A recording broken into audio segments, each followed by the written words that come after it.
back to my channel, everybody. My name is Sean. I'm a truck driver trainer. Today's video, we're doing a pre-trip on the trailer. This is part 2 of another video. If you ain't got a chance to watch part 1, go back and watch it.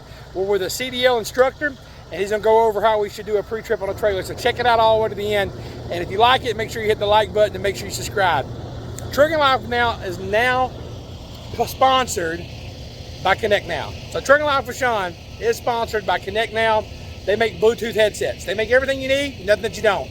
Every truck driver needs a good Bluetooth headset, so make sure you check out the link below to get one the right price, the right one you need. It's Trucking Life with Sean, baby. Let's get into today's video. There's places out there that don't give proper training and that, and we want to give you proper training so you know. Your inspection was great. We assisted a little bit with a few different things that only makes it better, and you found a whole bunch of stuff that should be fixed before you even take it on the road. That's what you needed, okay? Then you got here, you're looking for your trailer, and one thing that I wouldn't recommend is that you back right into the trailer. Why? I was having to line it up. I mean, I'm guessing you wanted me to get out and look, but Why would you get out and look? just to make sure I'm not gonna hit nothing or there's nothing underneath it or. Make sure it's not too high so you don't go up under it, up under the pin, because that is a pain in the rear end. That's a pain in the ass when that pin passes the.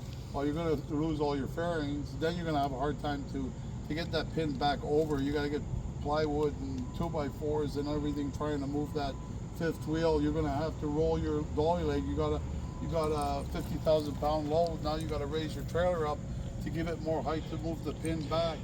It's a pain in the ass. You were lucky. I usually look for the lift up. Yeah, and that's a good thing. But let's just take it back, and I would do this with anybody and everyone. Let's take it back. I would line it up nice and straight. Well, you know what? It's not just hooking up the pin. Is the pin okay? Maybe there's a crack in the pin. Maybe the plate is rusted out. Now you're all hooked up. You're going to raise your legs up. You're going to hook up your lines, and you're going to take off. You're going to go 100 miles, and your pin's going to end up here, and your trailer's going to end up somewhere else. Makes sense, right? So pin. We have a guy in Canada that every once in a while he goes, you know, that pin has to be a certain diameter. And what he does, he sits under there and this thing spins, and it keeps cutting that pin, and then he welds. You weld to that pin and then cuts it exactly the same shape again to bring back that thickness and diameter of that pin. So it's a great idea to, before hooking up to anything, because now it's going to make it a little hard for you to check on that. But that's what I would have done before I got it up. And when I got it up, now the next step is what am I going to do next? You're all hooked up. What would you do?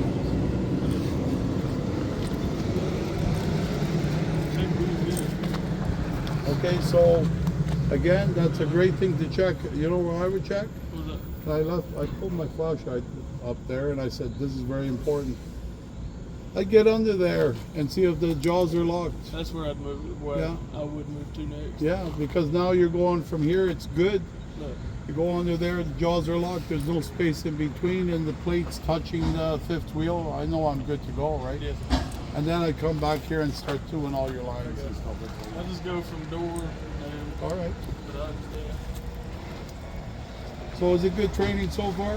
Yes. Are you good with that? Not all training here is bad. It's just you've Yeah. got a few that don't. They do it for the money. Yeah, exactly. And if you're gonna I don't find a have a place, and if you're gonna find a place like that, I wouldn't be working there No. because they really don't care. He's getting his flashlight out, his Right. phone. I thought I brought my phone. I guess I didn't. I was gonna bring my flashlight and I left it up there. Flashlight, you're checking the tank, checking dark places. No, but I didn't lose it.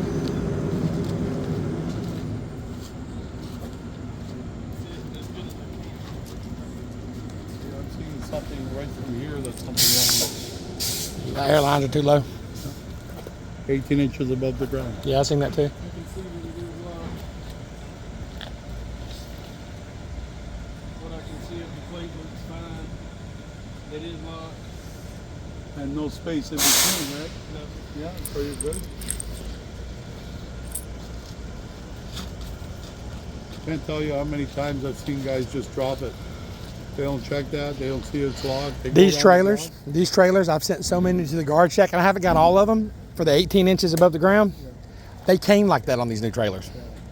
And you're about the 41 too, so there's not too much you can do with those lines. You gotta see all the what do you call, springs are weak, maybe? Yeah. They gotta go up. Because when you're driving down the road, you hit curves and bumps, and that thing's going to be bouncing, right? That's what's going to happen to the rubber. For shaving, right? Then you're out Paperwork. Yeah. Right there in the middle of the cab.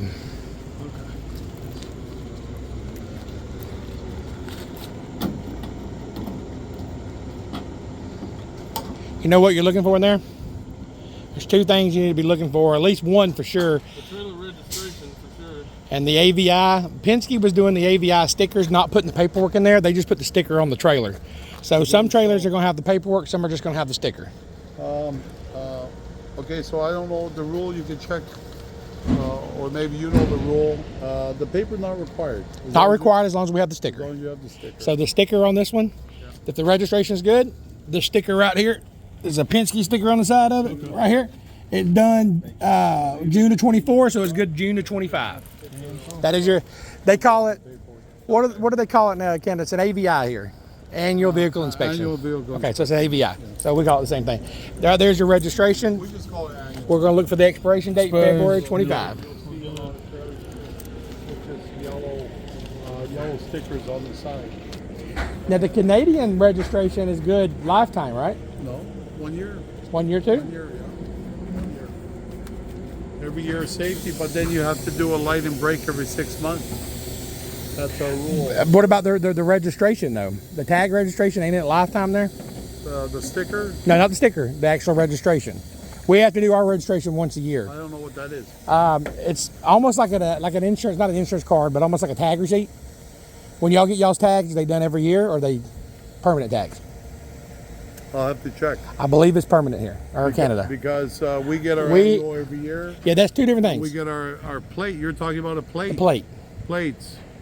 Normally when you get your plates, that's it. See, every year we have to get new plates every year. Oh, okay. So what we have to do is we have to look in here and it's called registration. Yeah. We look to make sure it's not expired because the DOT said, well, your tag expired last month. Oh, okay. We do that yearly we here. Get the same plates. It stays on that trailer for Well, we do that, but we have to change the stickers. Okay. All right, so you see that line, very bad. Not a very good line. Way too low. 18 inches above the ground. Yeah, they're all stretched. See all those springs, how they're they're stretched there? out. You need springs to bring that right up. And they know how to do it because they have to leave enough spring there that if you're moving your bogies back, That way it don't snap it them. doesn't snap off, right? I'll see drivers zip time and then they leave them. And then when they go to slide them backwards, they snap them. Which I get zip tying it to get to where you need to get to, but you got to get the springs changed. Their springs are worn out.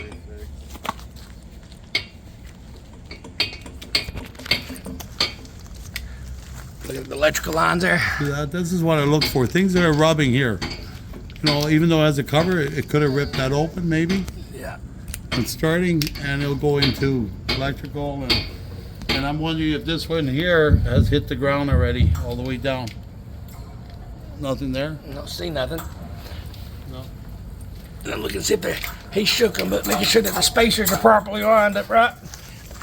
Ow, gosh. Watch your head. I look at these hoses back here too to make sure that they're not rubbing against each other and they got proper spaces in the back. Also, just like those, they'll have spacers because they'll rub against each other. Yeah, on the other side, we'll go check that one. You know what? At the end of the day, we're not mechanics. But you know, we're finding stuff that mechanics have to fix. Yeah. And you know, rubbing hoses, there's so many hoses here, and you know what? Chances of you missing one is going to be very easy, but we try to find the most obvious ones. I'm looking at one right on top of the bracket there, see? Yeah. And we'll have to check that one to see if it's okay. Hose is very important. They'll put you out of service and then you Quickly gotta wait in for a heartbeat, service. yep. Quick light. So the same thing with the back. Is this disc brake or you don't have to check oil in here because it's grease fitted. But the same thing, you're doing the nuts and Checking the airbags.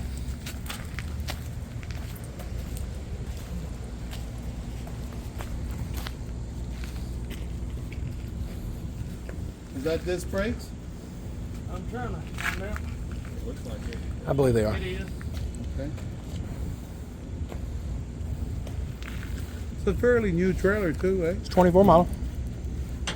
They're nice and shiny. So is there a load on this trailer?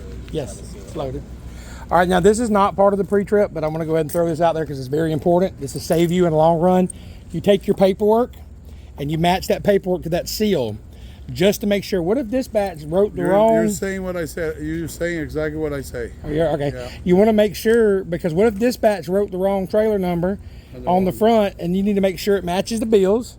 You need to make sure that seal number matches that, because if it doesn't match, there's a problem. You need to go back in. The worst thing you want to do is drive all the way to Washington D.C. and this load's supposed to go to Oklahoma, because they might not pay you and they could charge you back for fuel. It don't matter what they did. You're the last resort, the last person on here. You're responsible. So you're The only thing I could add to what you say that I tell the guys as well. So I do a lot of city guys, I do a lot of highway guys. When we talk about guys for highway, we talk a little bit about security. And that seal is on there because the customer doesn't want you looking at it, but at the same time, you don't know what's in it, or you can read what's in it, but you don't know if your load is stable or not until you take a first turn. First turn you take, you feel something happening, you know that you're going somewhere else. You're going to take it back to the shipper and say, listen, whatever's in there is putting me off balance, and you have to fix it. All right, so that's the one thing we talk about. The other thing is seal is, and then you stop at night. You're going to sleep. Next day you notice that seal is broken or it's been tampered with. I wouldn't be moving that truck or even opening that door. Next thing you do is call the cops, call dispatch. That the cops could be drugs, could be explosive, could be people trying to sneak over to a different part of the world. But that's what you want to do. That seal never comes off until it gets to the shipper. Very important. What else can I tell you about that? If they give you a number, make sure it's the right number. If it's not the right number, like you were saying, make sure you let dispatch know you're giving me a wrong number, but the seal matches. Somebody's screwing up. You have to fix that. It can't be different when you're going down the road. You got to be the same. So to give you this number, seal's different. Well, you know something's not driving here. Did somebody put the seal on the wrong trailer? You don't know.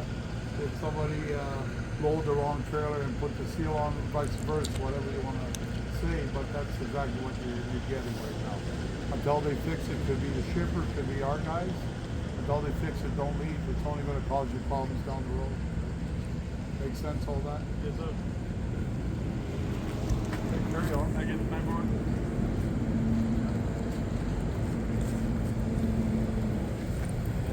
The seal's inside.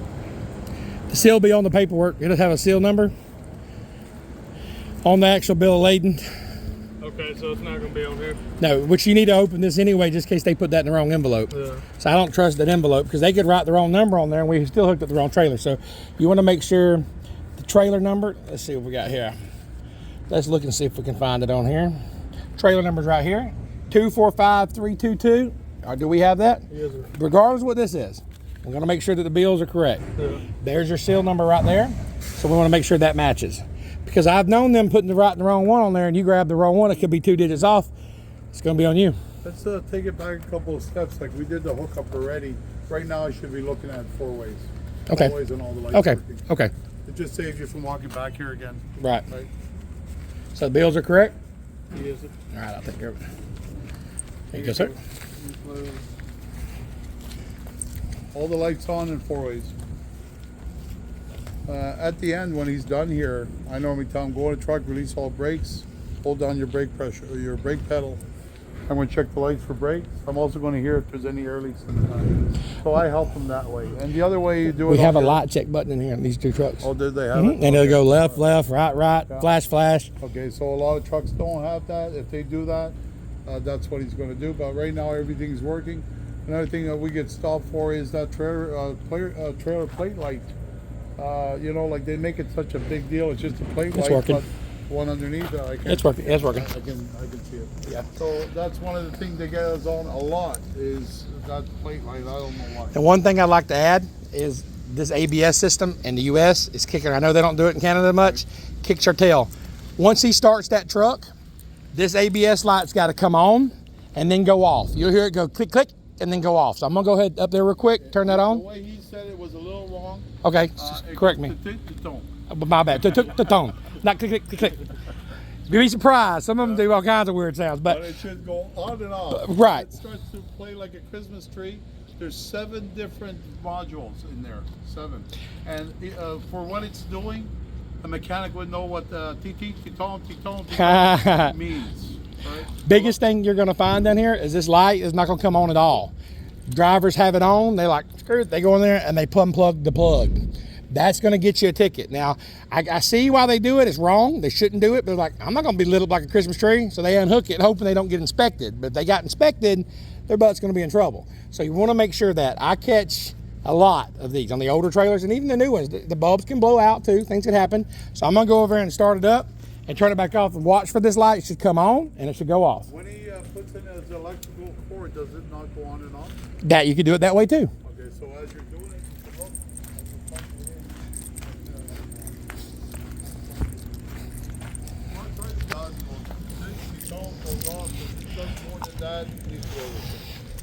So what was the sound again? Ti-ti-ti-tong. I thought it was ka-conk a while ago. All right, good deal. Okay.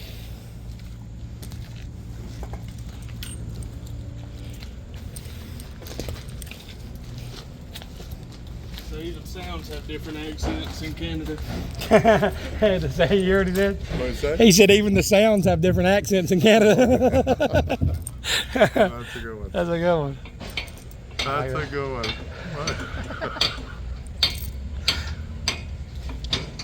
It's pretty funny, eh? You guys listen to me talk. I sound weird, but then I listen to you, you sound weird too. I got a real southern drawl, so I'm sure I do. But you know what? I'm in Canada, but I'm talking to you guys all the time. Yeah. Got guys going in your yards from the U.S. and it's all good.